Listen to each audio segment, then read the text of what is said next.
This is Mission Control Houston. Of course, as we've been talking about, this Cygnus spacecraft has been christened the G. David Low by the company. Of course, Low was a former NASA astronaut. He flew 3 times, went on to work for Orbital Science, was one of the architects of this COTS demonstration mission. Those 3 missions that he flew, STS-32, STS-43, and STS-57, on one of them, one of his colleagues and fellow astronauts was astronaut Shannon Lucid. Of course, Lucid was a fixture here at NASA as both an astronaut and a Capcom. We haven't talked to her in a while, so she is now joining us on the phone. Shannon, how have you been, first of all? Oh, I've been just great. And how have you been? Well, we've been busy around here. We miss seeing you around here and hearing your voice, obviously, on the loops. Oh, I really miss working, but, life goes on. So let's talk about G. David Low. You flew with him back in 1991 on Atlantis. Let's talk about that mission a little bit. Okay.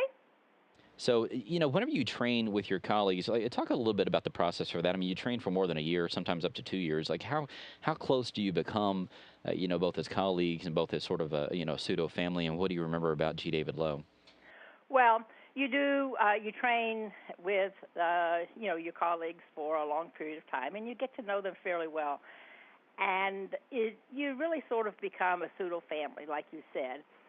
And it was really a privilege to be with Dave, and it was a lot of fun. He was younger than I was, and he wasn't married at that time, but he, especially John Blaha, who was the commander, and myself, we kept telling him, the joys of being married, and we found out that he was going with the person that was doing our flight data file. And so we had a good time,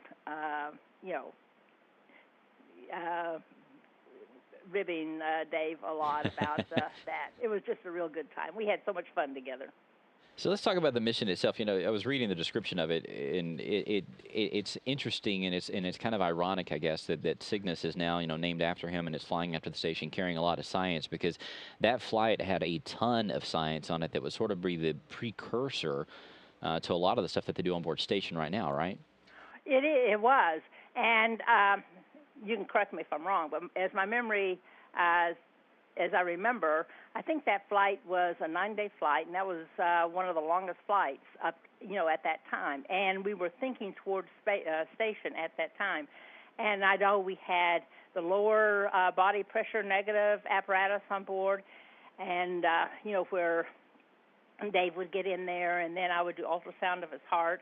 And Dave was really, really into the science and wanting to contribute to the furtherance of space flight and to space station, which we were, it was just sort of a gleam in our eye at that time, and we were thinking to the future.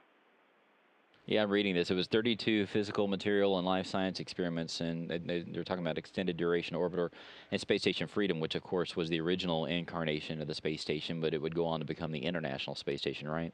Right. And it seemed like, we're going to go for 9 days. That seemed like such a stretch at that time.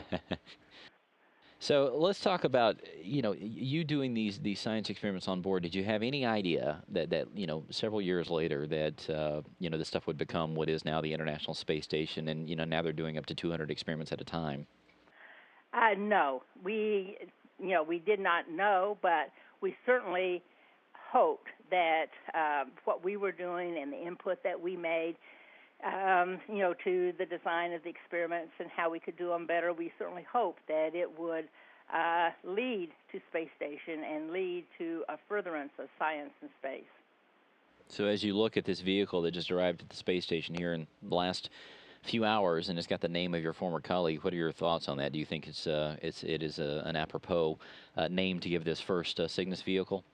Yes, I think it is just absolutely wonderful, and I am so glad that Orbital did that. I mean, I can't think of a better name to give the vehicle, and I can't think of a better way to honor Dave. Dave was such a space enthusiast, and he, wanted to see space exploration go on. He wanted to see science being done in space, and he would just be so happy to think that he's being honored in this way. Well, Shannon, we miss you around here. We miss hearing your voice. We miss the wake-up calls. Obviously, we hope to see you around here at some other point, but we also hope that you're enjoying your time off and not working too much. Well, life is going on, and life is good. And I miss all of y'all, too. And I'm glad that we had this opportunity to honor Dave today. Well, Shannon, thanks so much. You're very welcome.